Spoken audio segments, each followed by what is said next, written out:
सहनाववतु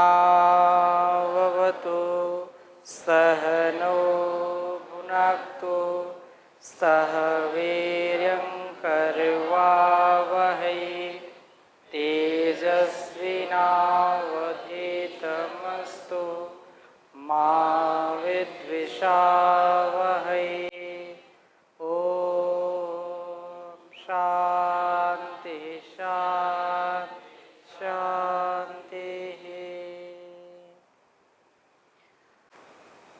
उपनिषद सार में हम कठोपनिषद की द्वितीय वल्ली का स्वाध्याय कर रहे हैं और जीवन में मनुष्य के दो रास्ते हैं, एक श्रेय है और एक प्रेय है। दो मार्ग बताए गए हैं। आज से लगभग 15-20 वर्ष पहले, 15 वर्ष कम से कम, अभी पूरा स्मरण नहीं मुझको, जब पहली बार मैंने कठोपनिषद की कथा किसी सुनी और दो ये जो मार्ग है इनके विषय मैंने सुना, श्रेय मार्ग और प्रेय मार्ग, तो समझ में आया नहीं कि वास्तव में श्रेय मार्ग क्या है, प्रेय मार्ग क्या है। जब फिर पुनः स्वाध्याय किया तो बात पता चली कि श्रेय क्या है, प्रेय क्या है। क्योंकि पहली बार में शब्दों का श्रवण पूरा पूरा अर्थ हमको समझाता नहीं है। हम जब 4 प्रकार से उसको समझते हैं। विद्या, कोई भी विद्या हो, विद्या 4 प्रकार से आती है। यदि ये फार्मूला हम अपना लें तो विद्या पक्की हो जाती है, और ये फार्मूला नहीं अपनाते हैं तो कहीं ना कहीं कोई गड़बड़ी रहती है। पहला क्या है? आगम कालीन। आगम हम गुरु के मुख से, आचार्य के मुख से, माता पिता के मुख से किसी विद्या को सुनते हैं। सुनकर के हमने कुछ ज्ञान प्राप्त किया तो 25% ज्ञान होता है। कितना? सुना हमने 100%, लेकिन लाभ कितना हुआ? 25%। फिर स्वाध्याय कालीन, पहले हो गया आगम कालीन, फिर हो गया स्वाध्याय कालीन। हमने जो सुना उसको फिर से स्वाध्याय किया, उसको पढ़ा और उसकी बारीकी को समझने का प्रयास किया तो विद्या 50% आ गई। कितने? 50% आ गई। आधी विद्या के हम धनी हो गए। फिर भी 50% विद्या नहीं आती है। आगम कालीन, स्वाध्याय कालीन और फिर प्रवचन कालीन। प्रवचन कर दिया उसी विद्या को जो हमने सुना था, जो पढ़ा था, वैसा ही हमने दूसरों को बताया, समझाया, तो विद्या हमारी 75% आ गई। फिर भी 25% रह जाती है। 25% फिर भी काबू नहीं आता। फिर कहा कि व्यवहार कालीन, व्यवहार में उतारना चाहिए। जैसा सुना था, जैसा पढ़ा था, जैसा दूसरों को प्रवचन किया था, वैसा फिर जब जीते हैं, व्यवहार में उतारते हैं, तो फिर कहते हैं कि विद्या 100% आ गई, घट गई, अर्थात उसके अंदर घटित हो गई। तो यह जो ऋषियों की परंपरा है, अत्यंत महनीय परंपरा है। इसको हमको सदा ध्यान में रख करके कार्य करना चाहिए। तो यहाँ पर श्रेय और प्रेय की बात चल रही है, तो श्रेय और प्रेय में आपने कुछ अंतर समझा, जाना कि नहीं जाना? प्रेय मार्ग क्या है, श्रेय मार्ग क्या है, आप में से कोई बताएंगे?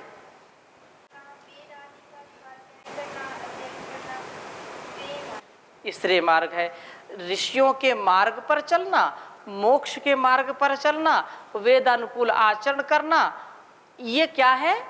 श्रेय मार्ग। बहुत अच्छा बताया, एक बार अभिनंदन करिए, बैठिए। और प्रेय मार्ग क्या है आप बताओ? इसी का विपरीत प्रेय मार्ग, जो केवल भौतिक वस्तुओं की जो प्रिय लगने वाली चीजें हैं, जो भौतिकता की मतलब भौतिकता की सुख की जो वांछा है, जो कामना है, जो पथ हमको भोग की ओर ले जाता है, जिस पथ में केवल भौतिकता का ही हमको क्षणिक सुख मिलता है, वो क्या है? प्रेम मार्ग है। ये यद्यपि दोनों ही मार्ग हमारे लिए हैं, एक मार्ग से कार्य नहीं चल सकता कि मैं सुंदर दिखूं, मुझको लोग अच्छा देखें, है? तो ये जो मार्ग है ये भोग का मार्ग है, शरीर को प्रदर्शन के लिए नहीं अपितु प्रभु दर्शन के लिए तैयार करना। लेकिन केवल शरीर के लिए नहीं अपितु आत्म अनुकूल आचरण करते हुए आत्मोन्नति के पथ पर आगे बढ़ना, ये श्रेय मार्ग है। बात स्पष्ट हो गई? तो श्रेय मार्ग और प्रेय मार्ग, इन दोनों में अंतर हमको आना चाहिए और दोनों को समझना चाहिए। तो संसार का कार्य करते करते हमको श्रेय और प्रेय दोनों पथ का संतुलन बना करके चलना है। यही ईशोपनिषद में कहा, अंधम तमः प्रविशन्ति ये अविद्यामुपासते ततो भूयैव ते तमो यावु विद्यायामृताः अन्ये देवाहुर्विद्यया अन्ये दाहुरविद्यया इति शुश्रुमधीराणां येन तद्विचक्षिरे विद्यां चा यस्तद्वेदो भयं सः अविद्यां मृत्युं तीर्त्वा विद्यामृतमश्नुते। ये जो संसार है ये एक सिक्के के दो पहलू हैं। जैसे रात्रि और दिन है, वैसे संसार का यह जो परमात्मा ने विधान किया है ऐसा ही किया है, एक से कभी कार्य चलता नहीं। जो एक कहावतें हैं ना,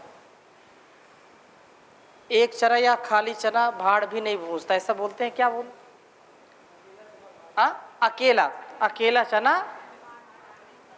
ये संसार जोड़े में चलता है, इसलिए संतुलन बना करके रखें।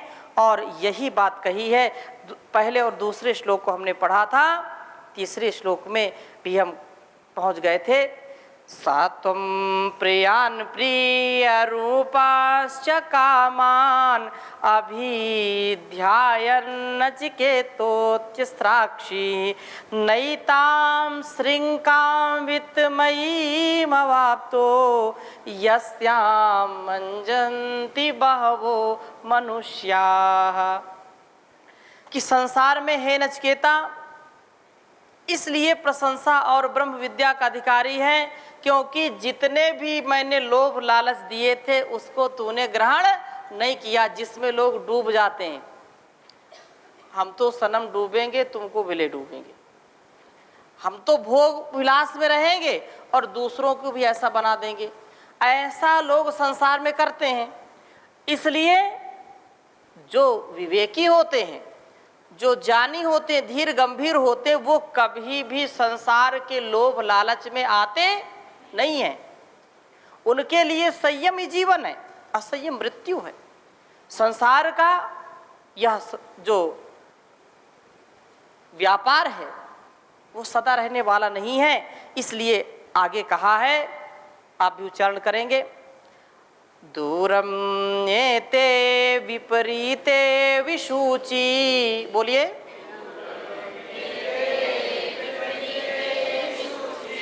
अविद्यया चा विद्येति जाता।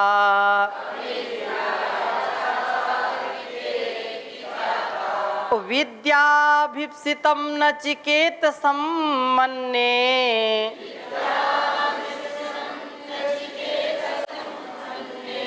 नात्वा कामा बहवो लोलुपन्तः।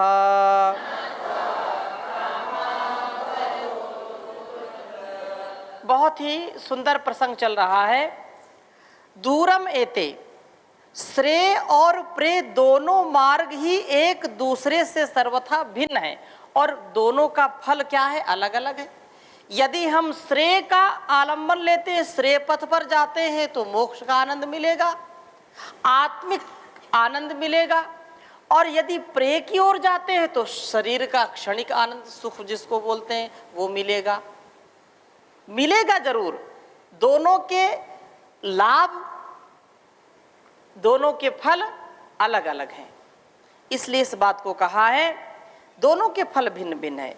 प्रेय मार्ग अविद्या का मार्ग है, जैसे हमने अभी ईशोपनिषद के मंत्रों को बोला था, वैसे यहाँ पर भी कहा कि अविद्या का फल क्या है। अविद्या का फल जो संसारिक भोग है, भौतिकता है, वही अविद्या है, वही प्रेय है। वही क्या है? प्रेय है। जो भौतिकता है वो प्रेय है, और जो आध्यात्मिकता है वही श्रेय है, वो श्रेय मार्ग है। बिना अध्यात्म के भौतिक जीवन कभी सुखमय बन नहीं सकता। इसलिए परिवार को, समाज को और संसार को उत्तम बनाने के लिए हमको अध्यात्म का मार्ग चुनना पड़ेगा। आज संसार में चारों ओर घमासान है, चारों ओर हाहाकार है। अभी क्या चल रहा है सब जानते हैं।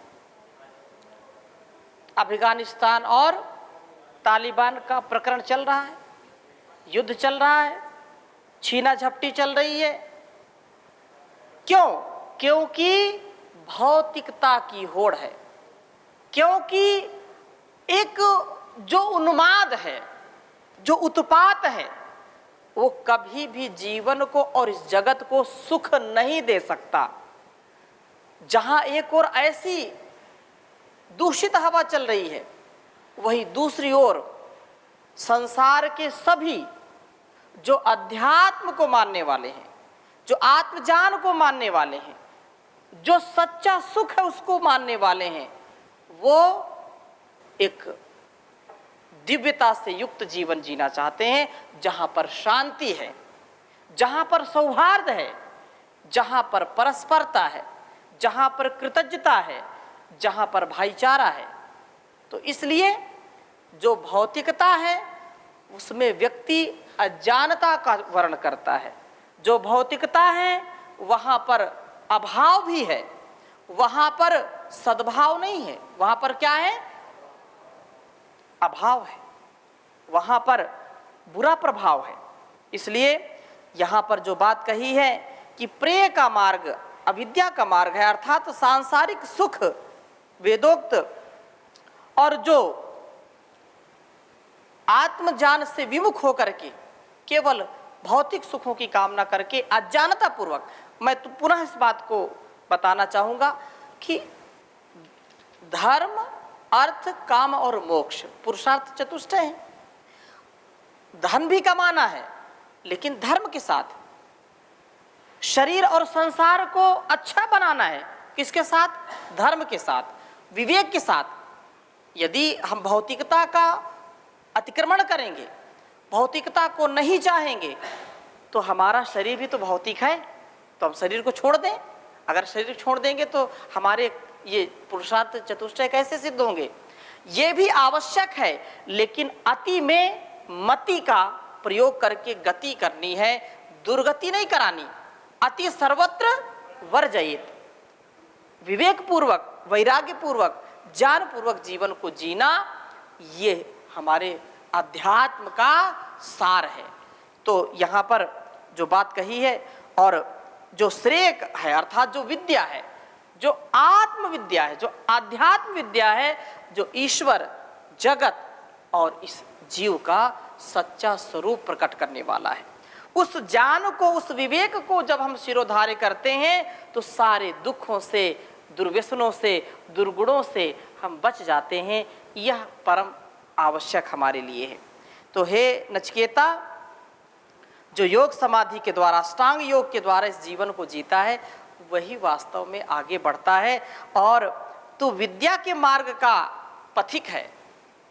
किसके मार्ग का पथिक है? विद्या के मार्ग का पथिक है। इसलिए इस विद्या को जानने का जो तूने पुरुषार्थ किया है, जिससे इस संसार को जो लुभायमान है, वही व्यक्ति इसमें डूब जाता है, और इस संसार से वही तरता है जो इसको वैराग्य पूर्वक विवेक पूर्वक छोड़ देता है और इसमें फंसता नहीं, तो निश्चय से जान लिया है कि यह संसार दलदल है, यह संसार भवसागर है, इसमें जो जाता है वो डूब जाता है, तो इसका अधिकारी। अब इस प्रसंग में और एक बात आगे कह रहे हैं, पंडित और मूर्ख के लक्षण, क्योंकि प्रकरण चल रहा है कि संसार का भोग उपभोग कौन करता है, तो वहाँ पर बहुत सुंदर बात कही। 5वें श्लोक का वाचन करेंगे। अविद्यायामन्तर्वर्तमानाः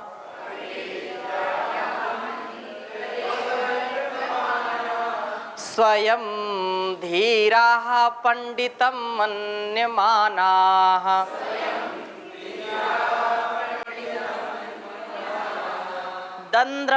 दन्द्रम्यमाणाः पर्यन्ति मूढाः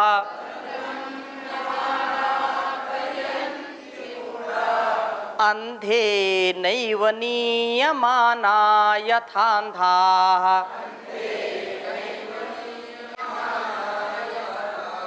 बहुत सुंदर बात कही है, समझने की बात है कि संसार में अविद्यायाम अंतरे वर्तमाना, कितनी सुंदर बात है, समझने की है कि हे नचिकेता, जो व्यक्ति स्वयं तो अविद्या में, अज्ञान में, पाखंड में और ऐसे कार्यों में लिप्त रहता है, ऐसे भौतिकता में उसके चक्र में पड़ा रहता है और फिर भी अपने को सबसे बुद्धिमान, सबसे महान समझता है, सोचता है कि मेरे जैसा कोई बुद्धिमान नहीं है।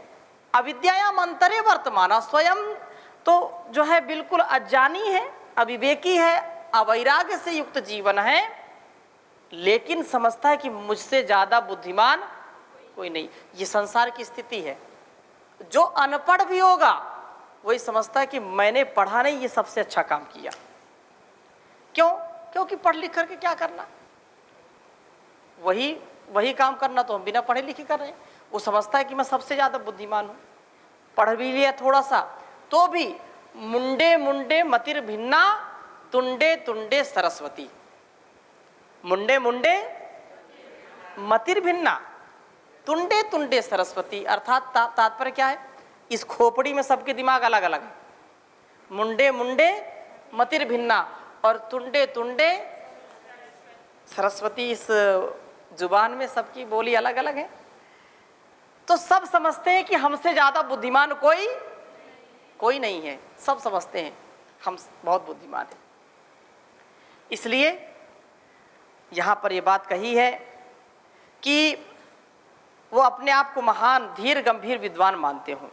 ऐसे से सदा सावधान रहना चाहिए, क्योंकि इनको दंद्रम में माड़ा है, नाना प्रकार के दुख पीड़ित करते हुए भी नीच गति को प्राप्त कराते हैं। इनका उपदेश ऐसा ही समझना चाहिए जैसा अंधा स्वयं तो कूप में गिरता है और अपने पीछे दूसरों को भी, चलाने वालों को जो पीछे चल रहे हैं वो भी गिराते हैं। गुरु लोभी लालची चेला दोनों खेले दांव। गुरु लोभी लालची चेला दोनों खेले दांव, भव सागर को पार करते चढ़ पत्थर की नाव। भव सागर को पार करते चढ़ पत्थर की नाव। पत्थर की नाव कभी देखा किसी ने? डूबेंगे हैं? तो स्वयं जो अंधे हैं वो दूसरों को रास्ते बता रहे हैं आजकल। स्वयं विवेक नहीं है और वो दूसरों को बता इधर चलो, ये स्थिति है। तो हम अपने आप को विचारें कि वास्तव में जीवन क्या है, इसका रहस्य क्या है, और ऐसा धीर गंभीर जीवन जीना चाहिए। तो इसलिए कहा कि तू श्रेय पथ का गामी है नचिकेता। सांसारिक विषय भौतिकवाद इस संसार में, इस संसार के पथ पे जो चलने वाला है, वो इस अध्यात्म के मार्ग का सबसे बड़ा बाधा, सबसे बड़ी बाधक है वो।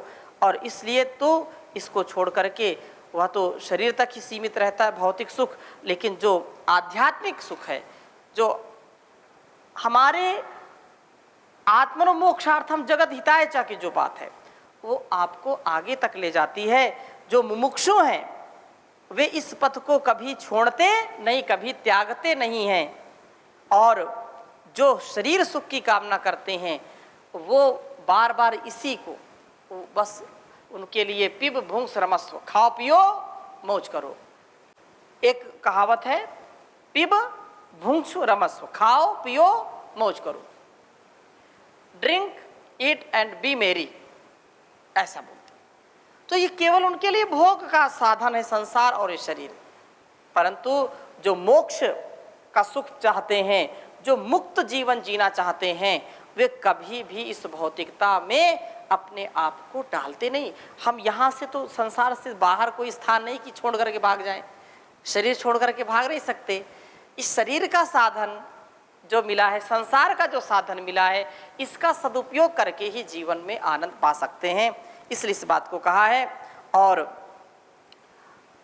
जो मुमुक्षु हैं, इस रास्ते पर चलते हैं, उनको सदा सर्वदा जो ब्रह्म विद्या का सुख है, वो संसार का सारे सुखों का यदि कोई लोभ दे दे तो उसका एक छोटा सा हिस्सा भी नहीं। आत्म सुख सबसे बड़ा सुख है और संसार का सुख एक उसके पसंगे भर नहीं है। ये इतना बड़ा सुख होता है। इसलिए आनंद में रहना, और यही योगियों का जीवन रहा है। और इस विषय को और स्पष्ट करते हैं, क्या कहते हैं, नासाम परायः प्रतिभाति बालम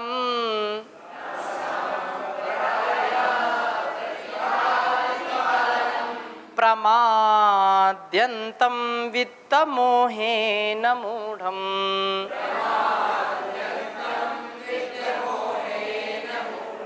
अयं लोको नास्ति नास्ति परा इति मानी,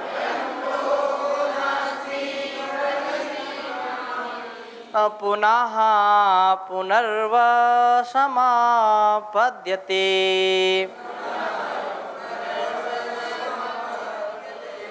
कह रहे हैं कि जो वास्तव में बिल्कुल बाल बुद्धि वाले होते हैं, जो अज्ञानी हैं, हे पुत्र अज्ञानी, जो वेद शास्त्र हीन हैं, जो ईश्वर जीव और प्रकृति के सच्चे स्वरूप को नहीं जानते हैं, वित्त मोहेन, सांसारिक धन दौलत पुत्र कलत्र आदि के मोह में जो फंसे रहते हैं, उनको सांपरायः न, उनको ब्रह्म विद्या का उपदेश अच्छा नहीं लगता है। इस संसार का जो सुख चाहते हैं, उनको ये सत्संग और ईश्वर भक्ति की बातें अच्छी नहीं लगती, क्योंकि इसमें रुचि नहीं है। तो बहुत सुंदर बात कही आचार्य ने, स्वरूपम शरीरम नवीनम कलत्रम धनम मेरुतुल्यम वचश्चारुचित्रम हरेरंघ्रे मध्ये मनश्चेद लग्नम ततः किम ततः किम ततः किम ततः किम। बहुत सुंदर बात कही कि व्यक्ति कितना भी शरीर से हृष्टपुष्ट सुंदर हो, स्वरूपम शरीरम, बहुत सुंदर शरीर हो, और उसकी बहुत सुंदर पत्नी हो या सुंदर स्त्री हो, उसका बहुत सुंदर पति हो, ये भी एक सुख है संसार का, भौतिकता का सुख है। स्वरूपम शरीरम नवीनम कलत्रम धनम मेरुतुल्यम, और इतना अपार धन कि उसको खुद नहीं पता कितना उसके पास धन संपदा है, किसी चीज की कमी नहीं, अकूत संपत्ति, पहाड़ जैसा धन लगा हुआ उसके पास। वचश्चारु चित्रम, वाणी भी बहुत चित्र विचित्र कथा करने वाली सुंदर वाणी है, ये सबसे बड़ा सुख है। 4 सुख हो गए, स्वरूपम अच्छा सुंदर शरीर, नवीनम कलत्रम उसका जीवन साथी बहुत सुंदर हो, धनम मेरुतुल्यम बहुत बड़ा धन ऐश्वर्य वाला हो, कोई कमी ही ना हो, 3 सुख हो गए। और चौथा सुख वाणी बहुत अच्छी हो, सबके मन को लुभाने वाली वाणी हो। 4 चीजें हैं। परंतु यदि परम पिता परमेश्वर की शरणागति उसको नहीं प्राप्त है, यदि उसका मन भगवान के श्री चरणों में नहीं लगता, यदि उसका मन अध्यात्म में सत्संग में नहीं लगता, ध्यान में योग प्राणायाम में नहीं लगता, तो उस ततः किम ततः किम ततः किम ततः किम, उस नौजवानी का क्या करेंगे, उस जीवन साथी का क्या करेंगे, उससे क्या होगा। उस धन का क्या होगा, उससे क्या मिलेगा, कुछ नहीं मिलेगा। और उस वाणी से क्या मिलेगा, कुछ नहीं मिलेगा। ततः किम ततः किम ततः, कुछ होने वाला नहीं है। इसलिए अपने जीवन को सुंदर बनाने का प्रयत्न करना चाहिए। ये बात यहाँ पर कही है कि एम लोग को, जो लोग, उनको मुक्ति ऐसे नहीं मिलती है और इस लोक से भिन्न कुछ भी नहीं, परलोक भी नहीं है। खाओ पियो मौज उड़ाओ, धर्म कर पर कुछ लोक आदि कुछ नहीं होता है, इस चक्कर में मत पड़ो। जो लोग ऐसा विचार करते हैं वो कभी भी मोक्ष सुख पाते नहीं हैं, आध्यात्म सुख का आनंद कभी पाते नहीं हैं। इस दृष्टि को सदा हमको ध्यान रखना चाहिए। अब किसी को जब ज्ञान हो गया तो उसके वैराग्य पूर्वक जीवन को व्यतीत करना चाहिए। अब किसी को पीलिया हो जाता है तो उसको सब पीला पीला नजर आता है कि नहीं आता। अब कोई सावन के महीने में अंधा हो गया तो उसको हरेरी नजर आती चारों ओर, आती कि नहीं आती।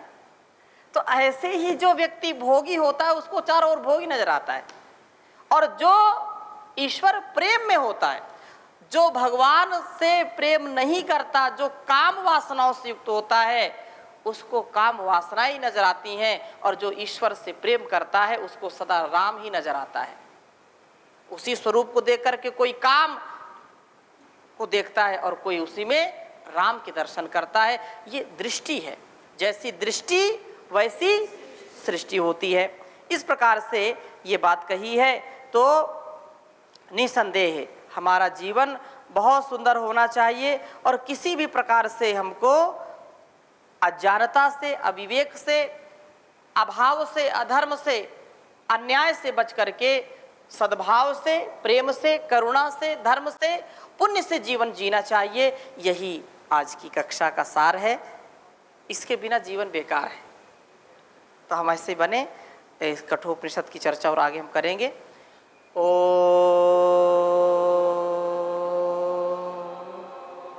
शांति शांति शांति।